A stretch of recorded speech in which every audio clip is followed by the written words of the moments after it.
Welcome, everyone, to Love My Sheep. I am your host, Miss Lydia, and this is episode 2 of season 6, Prelude to Breakthrough. In the last episode, I shared my burden for the men and how I was grateful for my spiritual fathers, and that is somewhat setting the tone for this season. However, I want to focus more on the specific circumstantial discouragement that I was battling, and did not realize the battle until I noticed over the past several weeks, encouragement from others was falling flat. When we are bruised by words, those words are often magnified when we hear the opposite. We easily become vulnerable to the lies of the enemy to shift our focus. We know to fix our eyes upon Jesus, and when we get distracted and the challenges become greater, to get us back on track, how do we find our way back? Always with prayer, but that prayer should evolve when we continue to pray the way our Heavenly Father wants us to pray. Our prayer should never be self-seeking, but God-seeking. We know that we are to pray, "Thy will be done," and that in itself should be a prayer. And if it cannot be our first prayer, because our first is just for God to make the pain go away, then when we are continuing to pray with the willingness to listen to the Lord, He will minister to our hearts and graduate our prayer. One of my favorite verses for prayer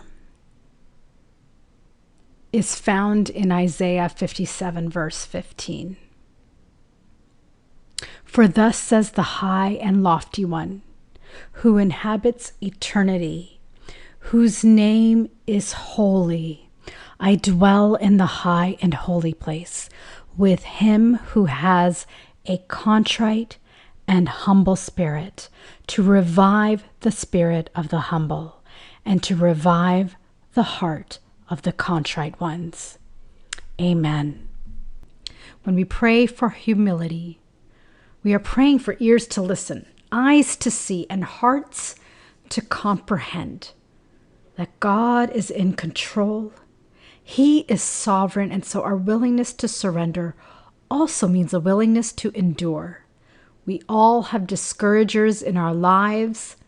They are in our workplaces, our social circles, our families, or some other type of, or any other type of association.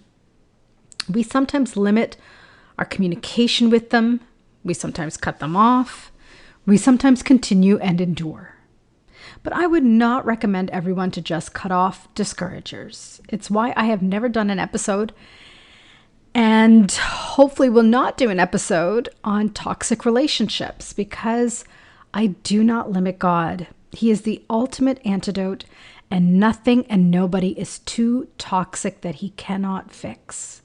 That said, there will be seasons where we will require space and distance. It is knowing our boundaries and the willingness to tighten them when our grief is heavy, and loosening them as we heal and grow in the Lord.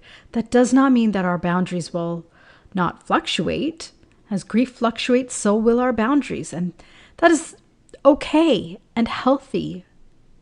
Observing grief journeys is a challenge, and sometimes all we can do is observe and pray. When I was younger, I could not quite understand my earthly father's journey in grief. We both handle various griefs very differently, and I may share more on that this season if the Lord takes me in that direction. But that happens in families because the relationship to loss is unique per person. So back to encouragement falling flat for me. How am I getting over that hump? By allowing the Holy Spirit to show me the changes I need to implement and what has become a noise that needs to be tuned out. Anything that distracts me from the Word of God and from the character of Christ is noise. In the same vein, we need the Word of God and the character of Christ to tune out the noise. God is great and greatly to be praised. That is more than a tagline or a hashtag. Leading with the glory of God in behavior and in our words is the path of the righteous. Choosing the right path is choosing peace. It is a lonely and hard road to breakthrough, but in the lowest of valleys, God is still there. His lack of words or activity in the natural realm is not a lack of presence. Trusting God is there even when we cannot see or feel Him means we live in that trust as we do in faith. Faith is more than words, as there is substance and evidence. What is the evidence of your faith that you know breakthrough is coming? Is it in your smile? Is it in the calmness of your tone? Is it in the joy of your communication? Is it in the time of your prayer and fasting? Is your time, thoughts, energy, and money invested wisely, or are you struggling with noise to even make those conscious decisions? Gracious Heavenly Father, I lift up every person tuning in and the noises they are battling, whether it be of their flesh or the people around, or not able to identify the noise because much discouragement has clouded clarity. Lord, I pray that we all know your presence, feel your presence, delight in your presence, but also fear your presence, so we do not invest our money, our time, our thoughts, and our energy into anything that is not of you.